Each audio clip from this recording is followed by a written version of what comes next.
Britishers का और विदेशी मीडिया का ध्यान अपनी तरफ खींच लेते हैं। और जब ऐसा कर लेते हैं, मोदी को तो किराए पर रखने पड़ते हैं लोग फोटो खींचने के लिए भी, राहुल गांधी को तो जरूरत ही नहीं है।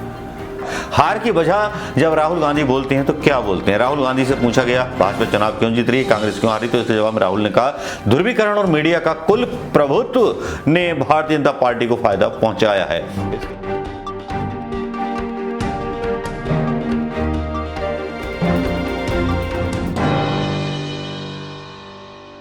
दोस्तों नमस्कार, मैं मनोज शर्मा गुड मॉर्निंग के साथ। राहुल गांधी ने जिस तरह से छक्का मार दिया है भारतीय जनता पार्टी के ऊपर, उस वजह से बिलबिला उठा है गोदी मीडिया भी और भारतीय जनता पार्टी के नेता भी। जी हां, यही कारण है कि देर रात रविवार को ट्विटर पर चलने लगा राहुल गांधी के बारे में बहुत सारी आरोपों का सिलसिला।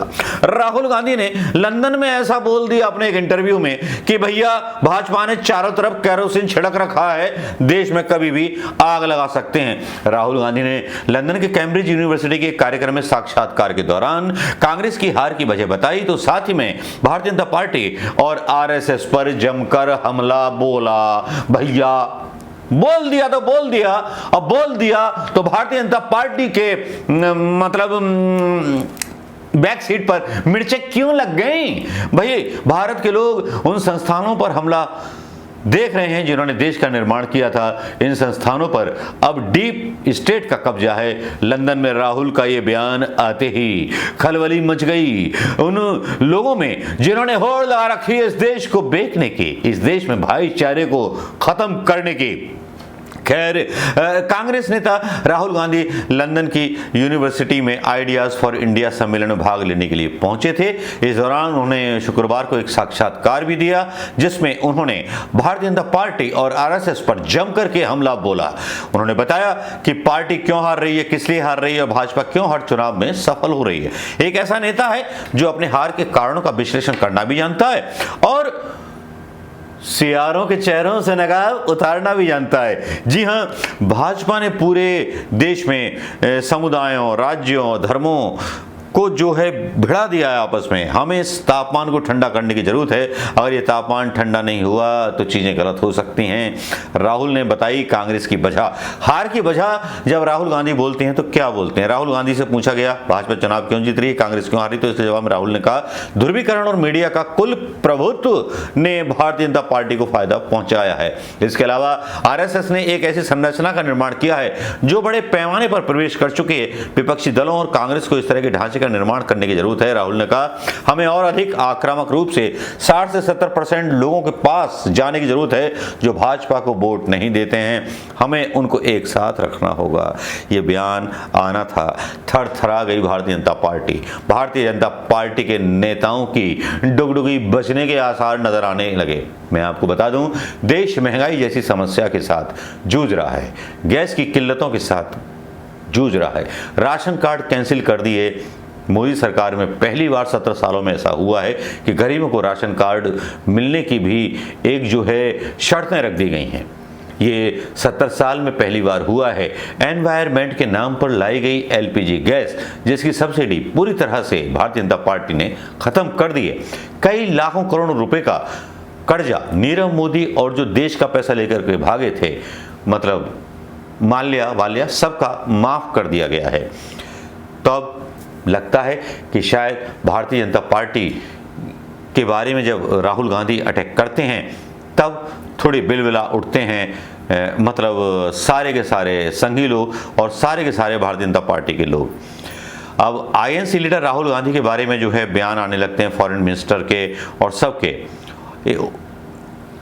कहा जाता है अपनी तरफ से कि जयशंकर ने चांटा मार दिया राहुल गांधी को और क्रिटिसाइजिंग एमईए ऑफिशियल फॉर उनके बयान से सहमति हासिल नहीं की।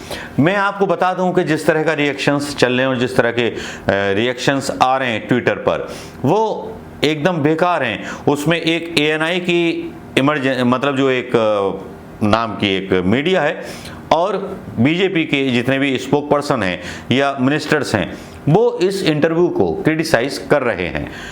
तो सरकार की तो बुराई की नहीं है, केवल बीजेपी की बुराई की है। तो बीजेपी की अगर बुराई की है तो सरकार को बुरा नहीं लगना चाहिए, क्योंकि सरकार जो होती है 135 करोड़ लोगों की होती है। इसको मतलब दिल पे ले लेना, क्योंकि अगर पजामा उतार रहे थे राहुल गांधी जी मतलब बीजेपी का, तो सरकार को डर क्यों लगता है? क्यों घबरा गई सरकार कि लंदन में ये बोल दिया राहुल गांधी ने, तो कोई गलत बोल दिया क्या? तो इस चक्कर में गुस्से में राशन कार्ड की भी सब्सिडी खत्म कर दी भाई। अच्छा चलो, वीडियो क्या था या मतलब इंटरव्यू क्या था राहुल गांधी का, मैं यहाँ डाल देता हूँ, देख लीजिए आप। We believe India is a negotiation between its people. We believe India is its people. The BJP and the RSS believe that it is a geography, that it is a sone ki chiriya whose benefits should be distributed according to the karma of its people. We believe that the benefits of the negotiation should be distributed equally to everybody, regardless of what their karma is. If you're a Dalit, if you're an upper caste, if you're a Sikh, if you're a Hindu, if you're a Muslim, we believe that you should all have equal access. They believe that the access should not be equal. Certain groups of people should get more benefit from the Sone ki Chiriya, and other people should get less and less benefits from the Sone ki Chiriya, and the poorest Dalit should not get nothing. That's the real conflict that's taking place. You cannot have a country that is not allowed to speak and then a prime minister's office that tells the prime minister the truth. You cannot have those two things. The prime minister has to have an attitude, I want to listen. And then from there, everything flows down. Our prime minister doesn't listen. And because our prime minister doesn't listen, no bureaucrat thinks he needs to. ये आपने देख लिया होगा, अब आप खुद decide कर लो यार क्या करना है, ठीक है। बाकी किस तरह से इन लोगों की मतलब उतारी है राहुल गांधी ने, वो वाकई में काबिले लाजवाब है। ये काला सूट पहन करके मतलब राहुल गांधी 75 लाख का सूट नहीं था, सस्ता सा सूट था, लेकिन लंदन में जिस तरह से फ्लुएंट इंग्लिश में बात करते हैं राहुल गांधी, ब्रिटिशर्स का और विदेशी मीडिया का ध्यान अपनी तरफ खींच लेते हैं। और जब ऐसा कर लेते हैं, मोदी को तो किराए पे रखने पड़ते हैं लोग फोटो खींचने के लिए भी, राहुल गांधी को तो जरूरत ही नहीं है। बिंदास बच्चा है, बिंदास बंदा है, और इस बिंदास बंदे को मैं सलाम करता हूं दोस्तों। नमस्कार, जय हिंद दोस्तों।